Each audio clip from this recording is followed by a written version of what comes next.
شیرینه مشوره ده ولې وروره ولې زما د دماغ له مشورې ډېرې راځي ښه هسې ته وکسه که نه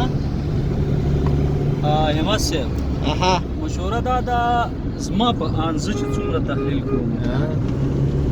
ګاډي کې به دا شعرونه دا شیان فکر نه کوم خوند وکړه نتیجه نه ورکړه تقسیم بندي دغه کو د مجالسو تقسیم بندي کو شیرینه سند تلار شي داسې ته لږ ماته وګه اچولې نه څومره مهم ځواک مې راوست همت به کیمرا خړای دا اوس یې وکړه په ګاډي کې به غزل اورو د کرن خان او دغه هارون باچا چې کله کیوزو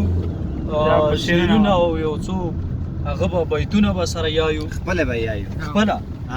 او د شپې ته به بیا نه دی او ستا کیسه لګه راني سماغه کم په دی ښه بدي های او کو الټی لختم کا همت